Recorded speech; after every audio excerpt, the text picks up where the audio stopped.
Hi guys! Ako ulit si Mikey at ang anak ko si Mikay at ito ang buhay nanay sa bahay. Isang hapon sa aming munting bahay, habang ako'y nag-aayos ng camera, merong mga batang makukulit na nandito sa bahay namin. Syempre, sanay na tayo dyan at habang sila nga ay naglalaro, ako naman ay sumideline muna ng aking paggaganchilyo. Sesegue ko yan syempre para naman malike nyo yung page ko. Kagagawa ko lang din kasi nyan. Hi nga daw pala sabi ng anak ko. Habang naggaganchilyo ako dyan, merong tumawag.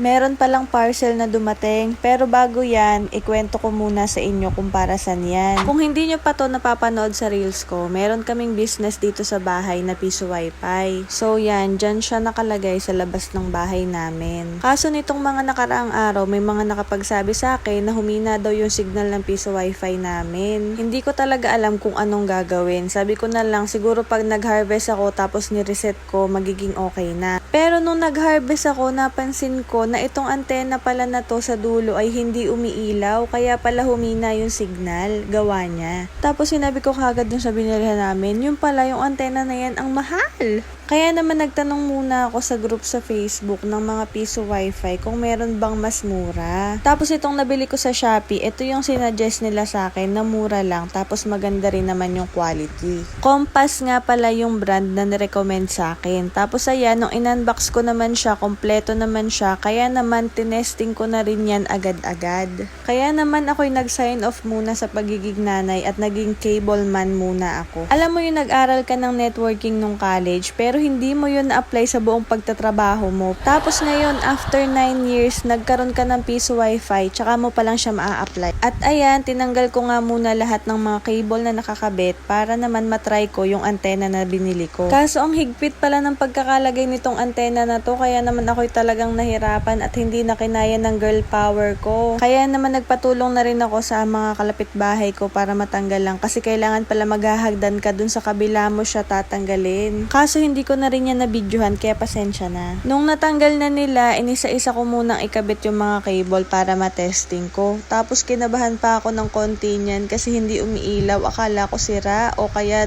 palpak yung naipadala sa amin. Yun pala, baliktad lang yung pagkakasaksak ko dun sa cable. Tapos ito pa, ikwento ko na rin, matapos ko yung ikabit, makailang araw, nalaman ko na naging dalawa pala yung wifi namin. So, nadagdagan yung pagkaka-stress ko dyan. Tapos, tinanong ko dun sa pinagbilhan ko, i-configure pa daw pala siya. Pero okay naman na nagawa ko na at all is well na. Actually, meron pa yung wire na mahaba na in-order ko para dun na lang sa may bubong namin ilalagay kasi hindi ko alam kung pinasukan ba siya ng langgam or nabasa kaya nasira yung old na antena. Hindi ko lang nabidyohan lahat ng process dahil ako lang din naman na nagbibideo sa sarili ko pero lahat ay naikabit ko na ng maayos at okay na. Ayan, dyan ko muna siya inilagay. Yun lang muna. Maraming salamat sa panonood at pakikinig. Bye-bye!